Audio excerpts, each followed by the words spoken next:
Welcome to Kansas Ag Report. I'm Ken Rogers. On this week's program, we have an in-depth conversation with the head of the Ag Economics Department at K-State, Dr. Alan Featherstone. We talk farm income and trade issues. We'll also have features from Kansas Soybean Commission and the Kansas Department of Agriculture, along with our weekly update from the Kansas Livestock Association and Paragon Ag Advisors. After a short break, we'll have part one of our interview with Alan Featherstone in a moment.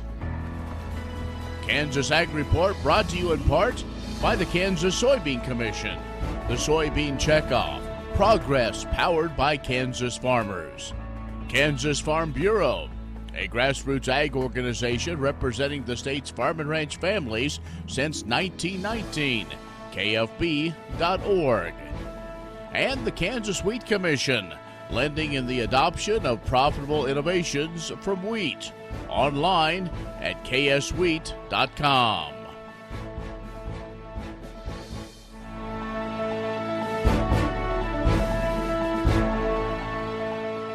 Joining us now, Dr. Alan Featherstone, head of the Department of Ag Economics at K-State, one of the presenters at the Risk Profit Conference. And you talked about a couple of different subjects, and probably the one that's on most people's minds is looking at overall farm finances. We know that, I guess to say there's a challenge, that would be almost an understatement. Certainly there has been challenges, and certainly we've been working through those. Actually, this last year, 2018, was actually an improvement. Part of that was just due to the Market Facilitation Program. On Kansas, the average was $37,000 per farm, and that essentially increased the income to right about $100,000. We ended up taking a look at Kansas farms over the last 5 years, those that we had data for, just to see how the adjustments were made. In some respects, 2015 was the trough of the situation, and it's improved some since then. The first thing we saw this last year that has been a change in the trend is working capital. Previously, the liquidity and the ability to make payments in the last year had been stretched, but that changed and improved slightly. To give an indication, working capital moved from an average of $222,000 per farm to $233,000 per farm. Still not a great improvement, but at least it did stop the downward cycle that it had been on. So we can say challenges with a small c. That's probably true, although in some respects, if we look at 2019, and again, this is based on the crop conditions as they are now, we're actually expected to see some continued improvement. Looking at gross revenue from the cropping, the four major crops, corn, soybeans, sorghum, and wheat, we're expected to see about an 8% increase in revenue overall from last year, and so that's a positive sign. And then the market facilitation payment, essentially that's expected to increase by about $25,000 per farm. And so I think we could see perhaps if the year continues on as and we don't have any major production surprises, I think we could see incomes up of about another $25,000 to $30,000 from where they were last year. And so in some respects, this will give some operations a chance to heal a little bit. I think there will be some discussion with regards to tax planning and whether or not there'll be additional investment or whether or not there will be a year to pay some taxes and use that money to maybe pay down some debt or restructure some of the operations. And so, again, it won't be a great year, but in some respects, given where we were, I think 2019 does show a little bit of promise from an income perspective. Dollars are dollars, regardless of where they come, so really the MFP could prop up folks at least for another year. Certainly, I imagine it doesn't feel good from a producer perspective, but there is the dollars, and I think the big question going forward certainly will be what will be the continuation of those programs in terms of this last year. If you take out the MFP, we're at about a 62,000, 63,000.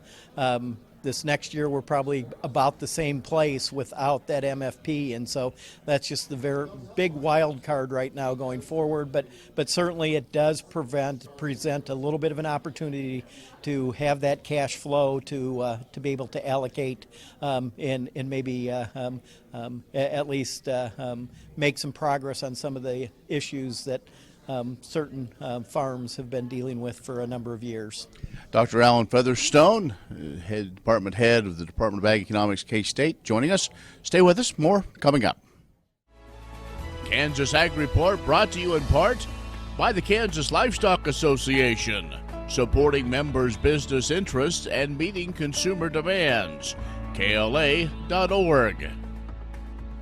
Oldie Seed Farms, carrying soil-specific seed. Find them on the web at oldieseed.com. That's OHLDE seed.com. And Kansas Corn, building the future at kansascorn.com. Grain sorghum is one of the most important cereal crops worldwide, and Kansas leads the nation in its production. Over the years, sorghum has been either exported, used in animal feed domestically, or for other industrial uses. Recently, its use in the ethanol market has seen tremendous growth, with 30% of domestic sorghum typically going to ethanol production. Kansas Grain Sorghum is committed to sorghum research, market development, and education. Learn more at ksgrainsorghum.org. Many seed companies claim to offer the latest genetics, but how many have tested those genetics in soils just like yours? The Oldie Seed Know to Grow research program has fully tested the latest seed genetics in soils that are right in your neighborhood. The Oldie Seed Know to Grow program can recommend the best performing hybrids from technologies like Enlist, Extend, and Liberty Link that will optimize the yield and profit of every acre on your farm. Contact Oldie Seed today. Kansas Corn reminds you that E15 fuel is the right choice for every kind of driver. For the car enthusiast, E15 has higher octane. For the thrifty driver, E15 is priced lower than regular unleaded. For the nature lover, E15 provides cleaner air. For the shopper who buys local, E15 has more ethanol from our Kansas corn farms. Choose E15 for a higher octane, lower price, cleaner American fuel. Message from the Kansas Corn Commission. Learn more at kscorn.com. Agriculture information on your computer or mobile device. News and views on grains, livestock, policy, and opinions from newsmakers can be found by liking AgView on Facebook, and on Twitter, follow AgView News, a reliable and relevant source, agview.net.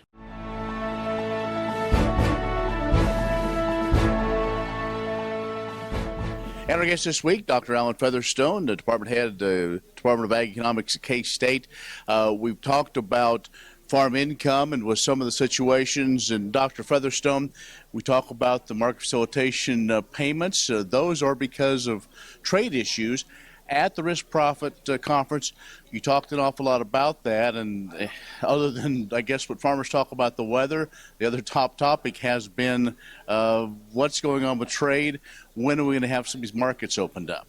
Yeah, and certainly trade is an important issue. And in some respects, I think sometimes we lump all of our trade, whether or not it be corn, whether or not it be wheat, whether or not it be soybeans, together.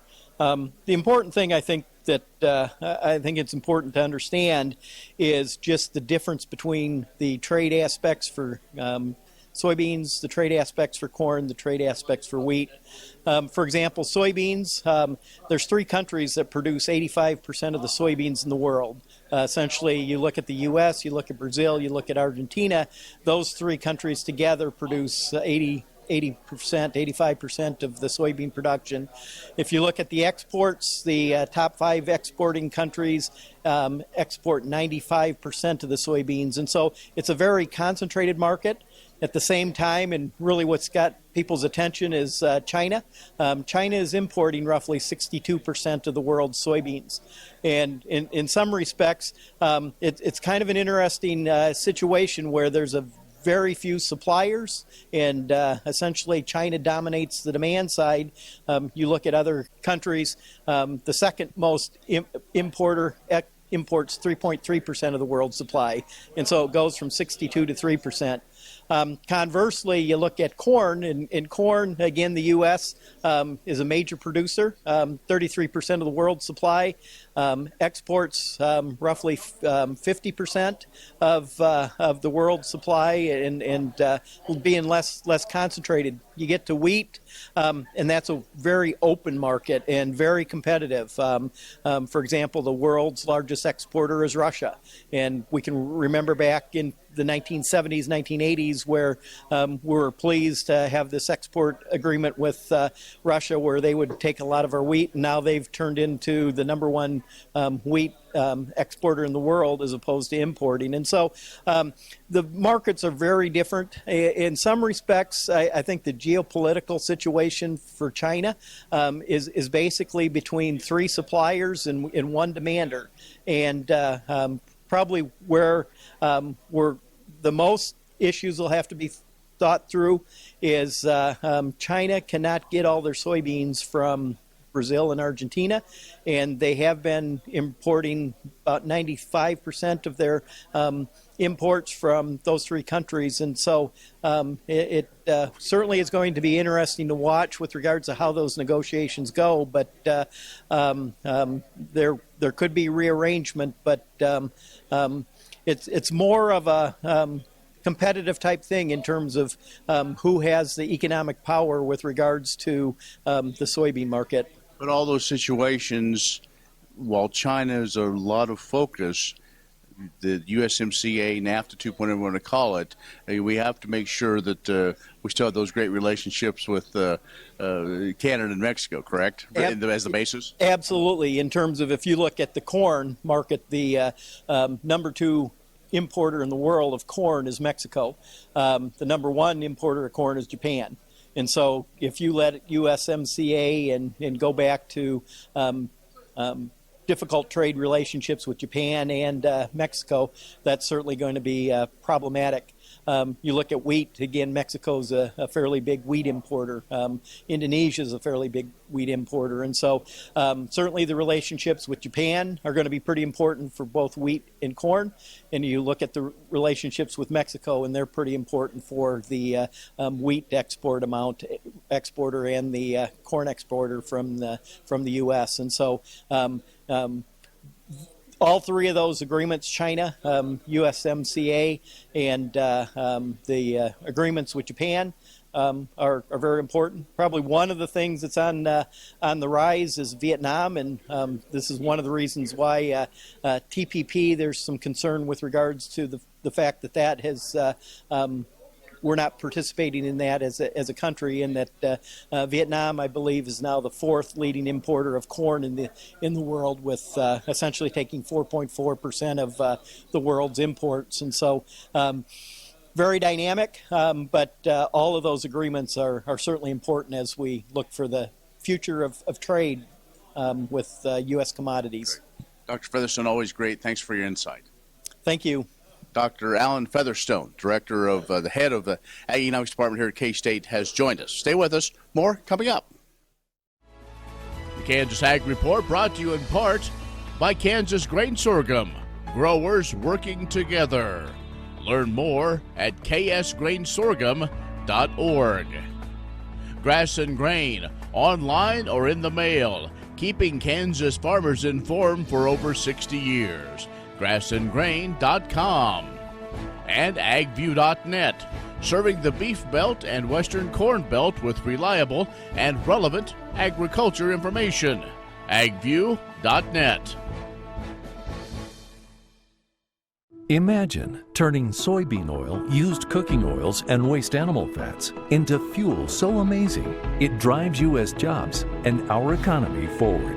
Learn more about biodiesel at americasadvancedbiofuel.com. Kim Mannering with Hardy Insurance. Today we will talk about employee safety and work comp coverage. On your farm, do you ask your friends to come help? Are they considered employees or neighbors helping neighbors? Did you know that you can be held responsible just as if it's a work comp accident? Give me a call. We can discuss. 316-945-6733. The Kansas Wheat Innovation Center in Manhattan is rediscovering ways to get improved varieties and new genetics in the hands of farmers faster. Grower-led and checkoff-funded research initiatives are bringing about positive change. This grassroots leadership provides a strong voice in Topeka and Washington, D.C. Now is the time to partner with Kansas Wheat in moving wheat forward. Kansas Wheat Commission and Kansas Association of Wheat Growers. Farmers investing in their future and yours. Log on to rediscoverwheat.org. Agriculture information on your computer or mobile device. News and views on grains, livestock, policy, and opinions from newsmakers can be found by liking AgView on Facebook, and on Twitter, follow AgView News, a reliable and relevant source. agview.net.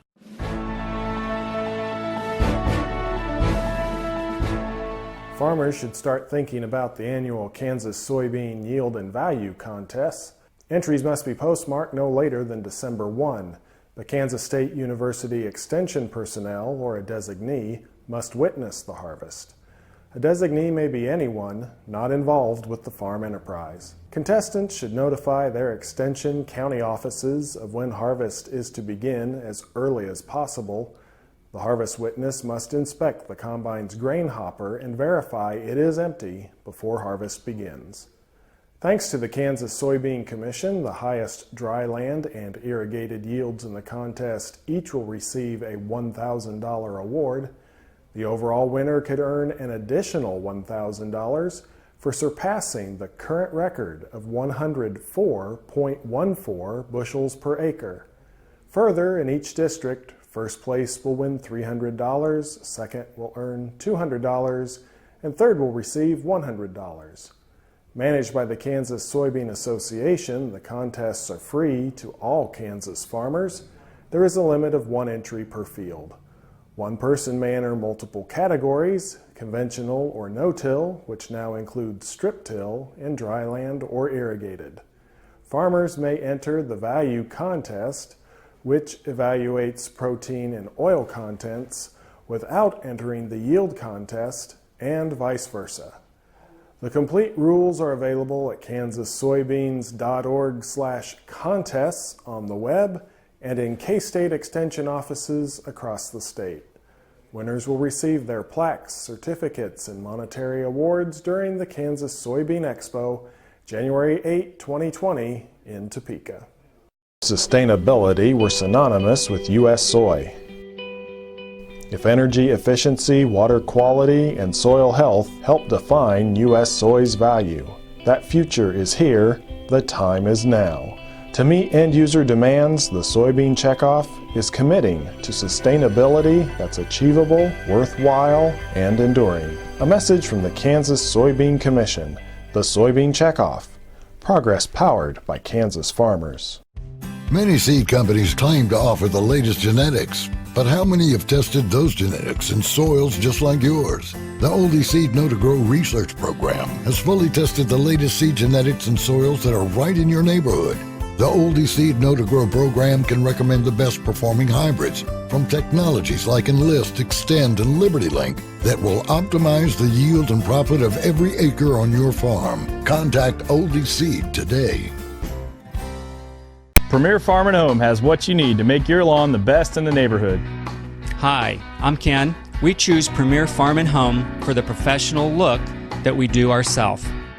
Feel free to stop in. You can also visit our website at heycow.com. Green sorghum is one of the most important cereal crops worldwide, and Kansas leads the nation in its production. Over the years, sorghum has been either exported, used in animal feed domestically, or for other industrial uses. Recently, its use in the ethanol market has seen tremendous growth, with 30% of domestic sorghum typically going to ethanol production. Kansas Grain Sorghum is committed to sorghum research, market development, and education. Learn more at ksgrainsorghum.org.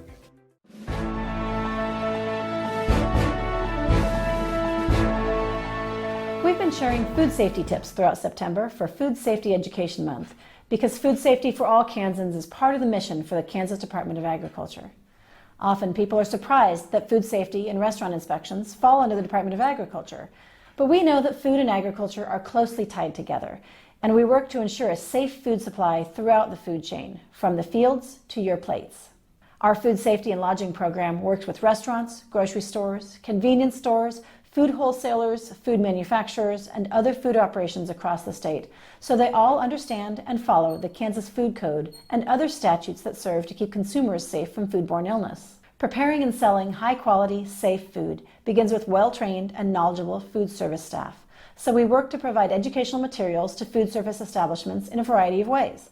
Our Food Safety Task Force uses regional workshops and newsletters to expand knowledge on subjects like the new Food Safety Modernization Act, the Food Inspection Program, food recalls, and other issues.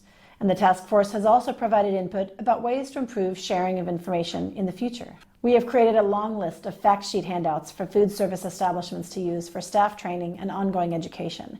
And we have recently translated these handouts so they're available in Spanish and Chinese in addition to English. Our food safety staff travels the state presenting Focus on Food Safety workshops, where they share key steps to food safety so that we can prevent foodborne illness in Kansas.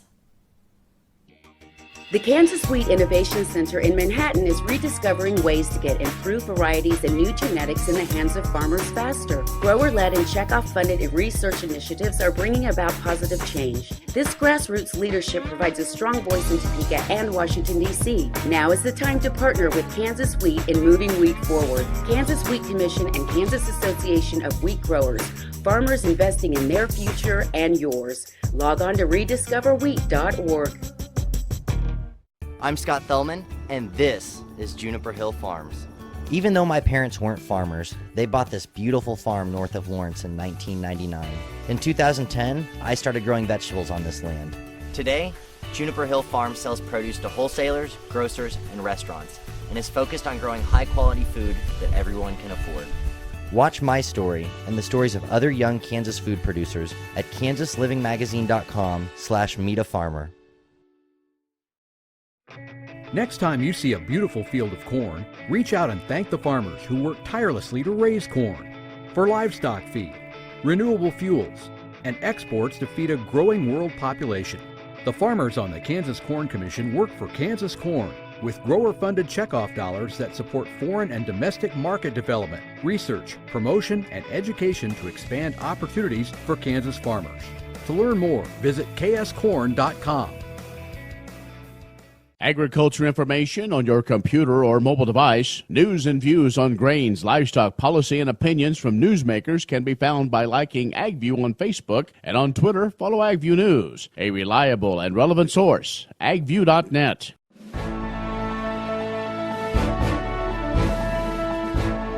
Exhibitors have entered 1,906 head of livestock in the Kansas Junior Livestock Show September 27th through 29th in Hutchinson. A total of 772 youth from 97 counties have entered 134 market steers, 333 breeding heifers, 230 market hogs, 271 breeding gilts, 275 market lambs, 288 breeding ewes, 197 market goats, and 107 commercial doe kids. Douglas County leads the state with the most exhibitors and the largest number of total livestock entries. Youth from Douglas County also have entered the most market lambs. The breeding gilts category is led by Dickinson County. Finney County has the most market hog entries and is tied with Butler County for the most market steers entered. The largest number of heifers was entered by Pottawatomie County. Miami County competitors have entered the most market goats. The largest number of breeding ewes was entered by Leavenworth County. Elk County has the most commercial doe kid entries. The show will award cash to exhibitors of the top 5 animals in both market and breeding shows for all 4 species. A showmanship contest also will be held. In addition, the show will present scholarships during the show to exhibitors who have excelled academically in community service and 4-H and FFA. The Mid-America Classic Collegiate Livestock Judging Contest will be held in conjunction with the show as well. Kansas Corn reminds you that E15 fuel is the right choice for every kind of driver. For the car enthusiast, E15 has higher octane. For the thrifty driver, E15 is priced lower than regular unleaded. For the nature lover, E15 provides cleaner air. For the shopper who buys local, E15 has more ethanol from our Kansas corn farms. Choose E15 for a higher octane, lower price, cleaner American fuel. Message from the Kansas Corn Commission. Learn more at kscorn.com.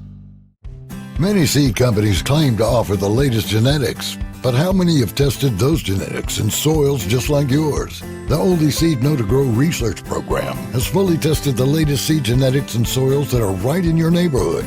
The Oldie Seed Know to Grow program can recommend the best performing hybrids from technologies like Enlist, Extend, and Liberty Link that will optimize the yield and profit of every acre on your farm. Contact Oldie Seed today. Agriculture information on your computer or mobile device. News and views on grains, livestock, policy, and opinions from newsmakers can be found by liking AgView on Facebook, and on Twitter, follow AgView News, a reliable and relevant source. agview.net.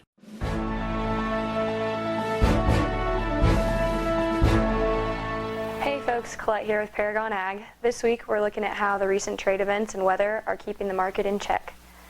Grains have been mostly weak on the board as the market validates the USDA report on acres. Fair weather has kept the bears strong and trade sideways. Lack of a trade deal with China, as well as a continued increase on tariffs, have kept the markets from an upswing related to exports. However, increased efforts on trade via the U.S.-Mexico-Canada agreement continue, and we're keeping a lookout for the government ethanol package. We remain well off the highs early this summer, and that looks to be the trend for the foreseeable future until we can get into the fields and see what Mother Nature has left us with. Many say they could use a few more hot days for growing, and continuous rain has them worried about a wet harvest. The cattle markets are still adjusting to the loss of the Holcomb, Kansas plant. Markets are up from the initial crash on the loss, but seeing reduced cash prices. Hogs are remaining around the nearby contract lows in the last couple of weeks. A signed trade deal with China increasing our exports would be beneficial in these markets especially. Looking ahead, weather is to remain fair and the next round of tariffs come due mid-December. These tariffs, if enforced, would essentially take care of the remainder of Chinese goods affected in the trade war. So we're hoping early September talks help. As you're thinking about harvest, trying to decide if you've done enough or maybe you think you might have done too much on the marketing side of things, give us a call at 888-452-8751. I'm Colette at Paragon, and we'd love to help. Well, that's our show this week. Be social with us online at KansasAgReport.net. Like us on Facebook, Kansas Ag Report Television Show, and follow us on Twitter at Kansas Ag Report. I'm Ken Rogers. Thanks for watching. We'll see you next week. I'm Derek Sawyer, and I'm a fourth-generation Kansas farmer. I've known all my life I wanted to farm this land near McPherson, which was my grandfather's before me. I'm Katie Sawyer, a journalist who never dreamed I'd live my life on the farm until I met Derek. We've married our worlds to help educate consumers about the rural lifestyle and all that farmers do to provide safe and affordable food. Watch our story and the stories of other young Kansas food producers at kansaslivingmagazine.com/meetafarmer. Kim Mannering with Hardy Insurance. Today we will talk about employee safety and work comp coverage.